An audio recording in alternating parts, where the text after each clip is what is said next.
कक्षा 9 एनसीईआरटी गणित प्रश्नावली 2 बहुपद। आज की क्लास में हम इस प्रश्नावली का सामान्य परिचय, बेसिक कंसेप्ट सीखेंगे। बहुपद के बारे में हम जानकारी प्राप्त करेंगे। तो आज की ये क्लास आपको पूरी देखनी है।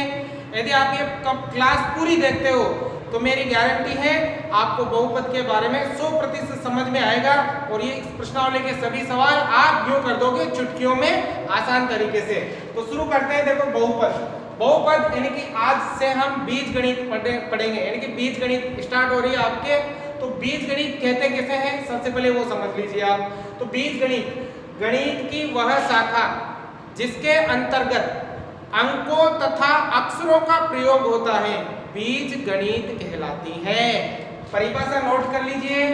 गणित की वह शाखा जिसमें अंकों तथा अक्षरों का प्रयोग होता है क्या कहलाती है? बीज गणित। मतलब अंक भी आएगा और अक्षर भी आएगा, क्या कहलाएगी? बीज गणित कहलाएगी। तो ये वाला जो अंक है इसको हम बोलते हैं अचर। क्या बोलते हैं? अचर। और जो अक्षर है उन्हें हम बोलते हैं चर। क्या बोलते हैं? चर। अब देखो ये दोनों आपको बहुत ही अच्छी तरीके से समझ में आने चाहिए। तो गणित की बीजगणित की परिभाषा आप ये भी बोल सकते हो कि गणित की वह शाखा जिसके अंतर्गत चर और अचर दोनों का प्रयोग होता है क्या कहलाती है? बीजगणित कहलाती है। या मैंने बोला अभी कि गणित की वह शाखा जिसके अंतर्गत अंकों और अक्षरों का प्रयोग होता है वो भी क्या कहलाती है? बीजगणित कहलाती है। तो जो अंक है वो अचर है और जो अक्षर है वो चर है। कहने का मतलब अचर की परिभाषा भी आप देख लीजिए। एक मतलब जिनका मान नहीं बदलता है वो अचर कहलाते हैं। जिनका मान नहीं बदलता है, जैसे बचपन से आप गिनती को क्या पढ़ते आ रहे हो, 1 2 3 4 5 ये पढ़ते आ रहे हो। जब आप थोड़े बड़े हुए तब भी गिनती को क्या पढ़ते थे? 1 2 3 4 5 ये पढ़ते थे। और अब भी गिनती को क्या पढ़ रहे हो? 1 2 3 4 5। और आने वाले समय में भी गिनती को क्या पढ़ोगे? ये पढ़ोगे 1 2 3 4 5। यानी कि इनका मान कभी भी नहीं बदलता है। जैसे 2 साल पहले 2 था तो ये उस टाइम पे भी 2 ही था और आज भी ये क्या है? 2 ही है। और आने वाले समय में भी ये क्या रहेगा? तो 2 ही रहेगा। यानी कि जितनी भी गणित वाले नंबर है 1 2 3 और ऐसे करके अनंत तक, तो ये सारे के सारे नंबर क्या कहलाएंगे? अचर कहलाएंगे। यानी कि जिनका मान नहीं बदलता है वो क्या कहलाते हैं? अचर कहलाते हैं। अब देखो चर क्या होता है? जिनका मान बदलता है। जिनका मान बदलता है। जैसे फॉर एग्जांपल हमने 8वीं में 7वीं में बीजगणित के कई सवाल हल किए। तो x का उत्तर कभी कभी 1 आया होगा, x का उत्तर कभी 2 भी आ गया होगा, x का उत्तर कभी 5 भी आ गया होगा। मतलब x का उत्तर आपके अलग अलग आ सकता है, कोई सा भी आ सकता है, 6 आ सकता है, 10 आ सकता है, 50 आ सकता है। मतलब इनका मान यहाँ पर बदल सकता है। तो जिनका मान बदलता है वो क्या कहलाते हैं? चर कहलाते हैं। मतलब अंग्रेजी वर्णमाला के जितने भी अक्षर हैं A B C D सभी X Y Z तक सारे के सारे अक्षर क्या कहलाएंगे? वो कहलाएंगे आपके चर कहलाएंगे। क्या कहलाएंगे? चर। तो समझ में आ गया? जिनका मान बदलता है उन्हें अचर, जिनका मान नहीं बदलता है उन्हें अचर कहते हैं और जिनका मान बदलता है उन्हें क्या कहते हैं? चर कहते हैं। तो ये सामान्य जानकारी थी, ये आपको अच्छी तरीके समझ में आनी चाहिए। अब देखो बहुपद क्या होता है, मैंने परिभाषा लिखी है। किसी बीजीय व्यंजक, बीजीय व्यंजक है ये वाला बीजीय व्यंजक है। किसी बीजीय व्यंजक में चर की घात पूर्ण संख्या हो तो ऐसा बीजीय व्यंजक बहुपद कहलाता है। कोई भी बीजीय व्यंजक है। अब बीजीय व्यंजक क्या होगा? जिसमें अंक और अक्षर दोनों होंगे या अक्षर होगा, यानी कि बीजगणित वाला व्यंजक। तो देखो कोई भी बीजीय व्यंजक जिसके चर की घात पूर्ण संख्या हो वो क्या कहलाता है? बीजीय व्यंजक कहलाता है। देखो जैसे मान लो यहाँ पर है 2x की घात 2, ठीक है। अब ये वाला जो है वो आपके बहुपद है। बहुपद क्यों? देखो इसमें जो चर है ये वाला चर, अभी बताया मैंने चर क्या होते हैं, अंग्रेजी वाले सारे के सारे अक्षर चर होते हैं। इस चर की घात धनात्मक होनी चाहिए। मतलब धनात्मक पूर्ण संख्या होनी चाहिए। कौन सी संख्या? पूर्ण संख्या। किसे कहते हैं? 0 1 2 3 4 5 और ऐसे डॉट डॉट डॉट कहां तक चलती है? अनंत तक चलती है। ये क्या होती है? पूर्ण संख्याएं होती है। अगर इस चर की घात पूर्ण संख्या है, जैसे यहाँ घात 2 है, इसका मतलब ये क्या है कि ये बहुपद है। ये क्या है? बहुपद। जैसे फॉर एग्जांपल यहाँ आ गया 2y² प्लस x, ठीक है। तो यहाँ पर ये भी क्या है कि बहुपद है, क्योंकि जो चर है उसकी घात एक पूर्ण संख्या है। पूर्ण संख्या मतलब 0, 1, 2, 3, 4, 5, 6 ऐसे करके अनंत तक। अगर किसी भी बीजीय व्यंजक के चर की घात एक पूर्ण संख्या आती है तो वो क्या होता है? एक बहुपद होता है। कितने भी आप कैसे जैसे आ गया केवल यहाँ केवल x, तो आप क्या कहोगे कि ये बहुपद है या नहीं है? हाँ, ये बहुपद है। ये क्या है? बहुपद है। कैसे है? अगर इसके ऊपर कोई घात नहीं है तो कितनी घात लिख सकते हैं? 1 लिख सकते हैं। तो 1 क्या है? पूर्ण संख्या है। इसका मतलब ये क्या है? एक बहुपद है। जैसे मैं केवल सिंपल कहूं कि 2, क्या ये बहुपद है? हाँ, ये बहुपद है। ये बहुपद है। अब बहुपद क्यों है? आप कहोगे कि सर इसमें तो चर ही नहीं है। चर है, देखो यहाँ में x और इसकी घात कितनी है? 0 है। या y, इसकी घात कितनी है? 0 है। आपने पहले भी पढ़ा होगा, किसी भी संख्या की घात यदि 0 है, पिछले चैप्टर में पढ़ा है, ठीक है ना, पहला जो चैप्टर था संख्या पद्धति, उसमें किसी भी संख्या की घात 0 है तो उसका उत्तर कितना होता है? 1 होता है। चाहे 5 की घात 0 तब भी उत्तर कितना होता है? 1 होता है। 10 की घात 0 तब भी उत्तर कितना होता है? 1 होता है। तो देखो 2, 1 की घात x की घात 0 का मतलब कितना होता है? 1 होता है। तो 2 एकम कितना होगा? 2 होगा। तो ये वाला भी बहुपद है, लेकिन ये कौन सा बहुपद है? ये अचर बहुपद है। ये कौन सा बहुपद है? अचर बहुपद। और ये वाला कौन सा बहुपद है? ये चर बहुपद है। आपके जो चर की घात है वो कभी भी माइनस में नहीं आनी चाहिए। जैसे यहाँ आ गया 2 की घात -1, तो ये बहुपद नहीं होगा। ये बहुपद नहीं होगा। इसकी जो घात है वो कभी भी अपूर्ण संख्या नहीं होनी चाहिए। जैसे x की घात आगे 1/2, तो ये पूर्ण संख्या नहीं है। पूर्ण संख्या नहीं है, तो ये भी बहुपद नहीं है। जैसे आ गया √x। अब आपको भली बात ही पता होगा कि जो √ आता है उसका मतलब घात 1/2 होता है। घात कितनी होती है? 1/2। तो ये भी बहुपद नहीं है। बहुपद तभी होगा जब उसकी घात कैसी हो? एक पूर्ण संख्या हो, तो ये बहुपद होगा, अन्यथा बहुपद नहीं होगा। माइनस में आ गई तो बहुपद नहीं है। 1/2 ऐसे बटे में आ गई, भिन्न में आ गई तो बहुपद नहीं है। √ में आ गया तो ये भी बहुपद नहीं है। तो ये बहुपद हुए आपके, या आप ऐसे कह सकते हो बहु मतलब अनेक, और पद मतलब इसका संधि विच्छेद करते हैं तो पद मतलब क्या होता है? भाग। यानी कि जिसके अनेक, ऐसा बीजीय व्यंजक जिसके अनेक भाग हो वो भी क्या कहलाएगा? बहुपद कहलाएगा। लेकिन आपको ये वाली परिभाषा से अच्छे से समझ में आएगा कि जो चर है उसकी घात एक पूर्ण संख्या है तो वो ही आपके क्या कहलाएगा?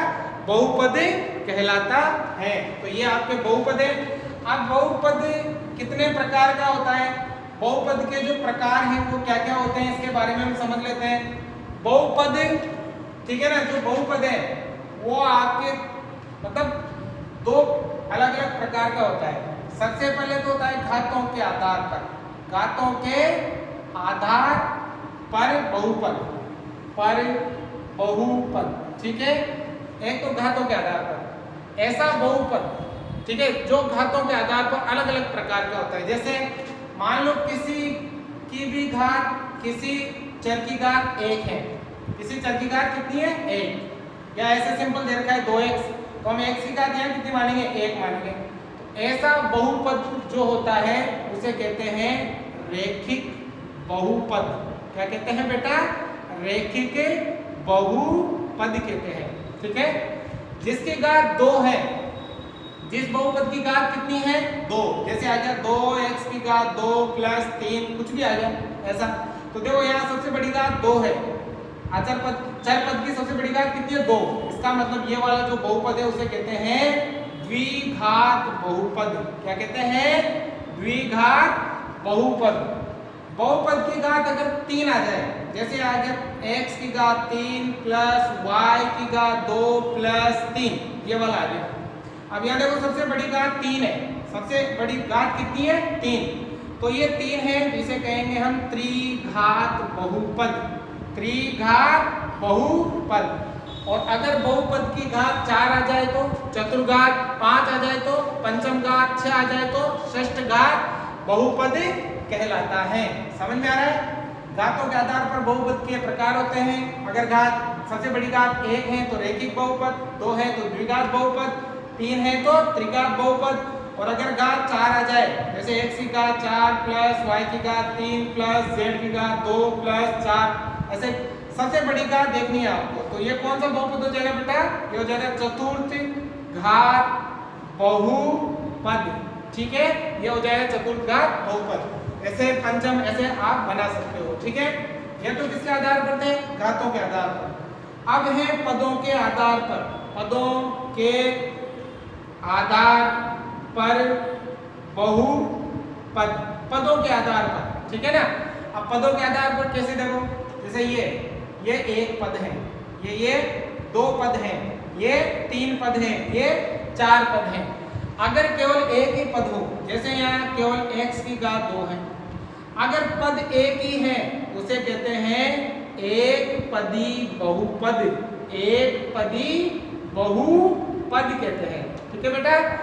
अगर पद 2 आ जाए, जैसे यहाँ x की घात 2 प्लस 2 आ जाए, कितने पद हो गए? यहाँ पर 2 पद हो गए। ठीक है, अगर 2 पद है तो इसे कहेंगे द्विपदी बहुपद।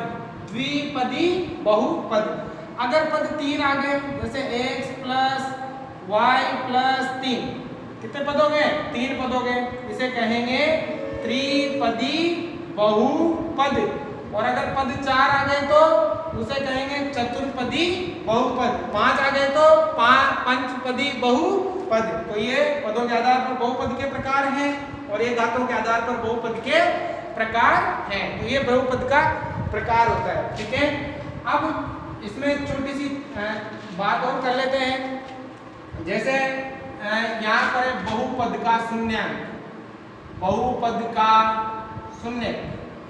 अब देखो बहुपद का शून्य क्या होता है? किसी चर का वह मान जो बहुपद में रखने पर उसको क्या कर देता है? शून्य कर देता है, वो कहलाता है शून्यांक। जैसे यहाँ पर है 2x। ठीक है, अब आपको यहाँ पर x का ऐसा शून्यांक निकालना है, x इसका शून्यांक निकालना है कि उसको यहाँ रखने पर इस पूरी समीकरण का मान क्या हो जाए? 0 हो जाए। तो इस 2 इंटू x की जगह अगर मैं 0 लिखूं तो 2 को 0 से गुणा करेंगे तो क्या होगा? 0 होगा। जैसे एक एग्जांपल और समझिए, 2 है, 2 देख यहाँ x प्लस 2। ठीक है, अब इसका शून्यांक बताना है। शून्यांक का मतलब है बेटा चर का वह मान, इसका चर का वह मान जो उस बीजीय व्यंजक या बहुपद में रखने पर इस पूरी समीकरण का मान क्या हो जाए? 0 हो जाए। तो बताओ इसकी जगह आप क्या लिखोगे कि इस पूरे समीकरण, ये जो पूरा बीजीय व्यंजक दे रखा है, इसका मान क्या हो जाए? 0 हो जाए। तो बताओ क्या लिख सकते हैं? यहाँ पर माइनस का 2 लिख सकते हैं, प्लस 2, तो 2 में से 2 जाएगा तो क्या बचेगा? 0। यानी कि ये जो बहुपद है इसका शून्यांक कितना है? माइनस का 2 है। एक चीज और ध्यान रखें, अगर घात 1 है उसका शून्यांक 1 होगा, घात 2 है तो शून्यांक 2, घात 3 है तो शून्यांक 3, घात 4 है तो शून्यांक कितने हो गए? 4 होंगे। तो ये होता है बहुपद का शून्यांक, यानी कि चर का वह मान जिसको बीजीय व्यंजक में रखने पर पूरे बीजीय व्यंजक का मान क्या हो जाता है? 0 हो जाता है। वो क्या कहलाता है? बहुपद का शून्यांक कहलाता है। तो ये घातों के आधार पर बहुपद के प्रकार, पदों के आधार पर बहुपद के प्रकार। बहुपद की परिभाषा हमने सीख ली। किसी बीजीय व्यंजक में चर की घात पूर्ण संख्या हो तो वह क्या कहलाएगा? वो बीजीय व्यंजक क्या कहलाएगा? बहुपद कहलाता है। और आपको ये जो प्रश्नावली इसमें यही पूछेगा कि बताओ ये कौन सा बहुपद है और इस बहुपद की घात कितनी। जैसे अभी देख लो यहाँ पर अगर पूछ लिया जाए कि ये बहुपद है या नहीं तो आप कहोगे हाँ बहुपद है, क्योंकि इसकी घात क्या है? पूर्ण संख्या है। दूसरा पूछ लिया कि इस बहुपद की घात कितनी है तो कितनी है? 1। कितने पदी बहुपद हैं? 1 पदी है। ये बहुपद इसकी घात कितनी है? 2। इसकी घात कितनी है? 3। इसकी घात कितनी है? 4। ये कितने पदी बहुपद है? 1 2 3 पदी बहुपद। और इसमें पूछ रहे कि इस बहुपद में कितने चर हैं तो कितने चर हैं? एक ही चर है ना। इस बहुपद में कितने चर हैं? यहाँ पर भी एक ही चर है। इसमें कितने चर हैं? 1 और 1 2 चर हैं। इसमें कितने चर हैं? 1 2 और 3। और जो ये वाला नंबर है इन्हें क्या कहते हैं, अचर कहते हैं, इंग्लिश में कांस्टेंट कहा जाता है। तो इस प्रकार से आप लोगों से सवाल किए जाएंगे, उन सभी सवालों के आपको जवाब देने हैं। ठीक है, तो समझ में आया बहुपद। अब इसके बाद आपको कुछ बीजीय सर्वसम्मिकाएं ध्यान में रखनी है जो आपके सभी चैप्टर में काम आती हैं। ठीक है, तो अगला जो पॉइंट है इसमें वो है आपके बीजीय सर्वसम्मिकाएं। सर्वसम्मिकाएं इसका मतलब सूत्र है, बीजगणित के सूत्र हैं जो सभी चैप्टर में आपके काम आएंगे। ये सूत्रों को आपको इस प्रश्नावली में विशेष सावधानी पूर्वक ध्यान में रखना है। तो देखो सबसे पहला जो है वो a प्लस बी का होल स्क्वायर। बताओ बेटा ये वाला सूत्र कैसे खुलता है, a square plus 2ab plus b square, ये पहला सूत्र है आपके। दूसरी सर्वसम्मिका है a माइनस b का होल स्क्वायर, ये कैसे खुलता है, a square minus 2ab plus b square. तीसरा सूत्र है a square minus b square, इसको लिखते हैं एक बार तो प्लस में और एक बार माइनस में। ठीक है, ये फॉर्मूले आपको कंप्लीट याद करने हैं तो आपको बीजगणित में कोई किसी प्रकार की समस्या का सामना नहीं करना पड़ेगा। सर कहोगे कैसे याद होंगे, बार बार लिखो, बार बार सवाल करो तो ऑटोमेटिकली आपको याद हो जाएंगे। ठीक है ना। इसके बाद अगला जो फॉर्मूला है वो x प्लस a और x प्लस b। अगर इस प्रकार से कोई सवाल आपके आता है तो उसको आप लिख सकते हो x square plus a plus b into x plus a into b. इस प्रकार से आप इसको लिख सकते हो। अगला जो है वो है x plus Y plus Z का होल स्क्वायर। अगर ऐसा आता है a plus B plus C भी ले सकते हो आप, इसको खोलोगे X square plus Y square plus Z square plus, तीनों का स्क्वायर कर दो, एक्स स्क्वायर वाई स्क्वायर और जेड स्क्वायर। अब देखो आगे क्या करना है, 2xy प्लस फिर 2yz, ठीक है, फिर प्लस 2zx, 2zx। ठीक है ना। अब देखो ये वाला आसान है, तीनों का स्क्वायर कर दो, फिर 2xy फिर 2yz और फिर 2zx। ठीक है, इस प्रकार से ये वाला सूत्र आपको याद करना है। अगला जो सूत्र है वो है आपके x प्लस वाई का होल क्यूब, या लिख सकते हो a प्लस बी का होल क्यूब, लिख सकते हो, कोई प्रॉब्लम नहीं है।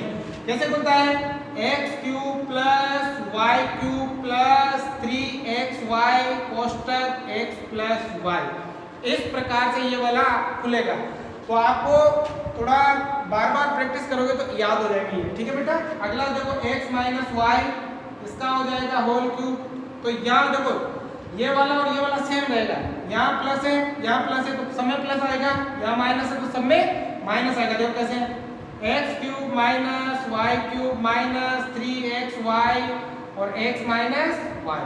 ठीक है, देखो यहाँ प्लस था तो सब में प्लस, यहाँ माइनस है तो सब में माइनस, बाकी सूत्र सेम ही है, एक जैसा ही है। ठीक है, और एक और है x cube plus y cube plus z cube minus, ठीक है, 3xyz। अगर इस प्रकार का कोई सवाल आता है उसको हम खोलेंगे x plus Y plus z. ठीक है, अब कोष्टक में पीछे x square plus Y square plus Z square. ठीक है, ठीक है, और आएगा माइनस, ठीक है ना, पहले एक्स वाई फिर माइनस वाई जेड फिर माइनस जेड एक्स। ठीक है, इस प्रकार से ये सारी सर्वसम्मिकाएं आपको ध्यान में रखनी है। तो उम्मीद करता हूँ आप लोगों को बहुपद बहुत अच्छी तरीके से समझ में आ गया होगा।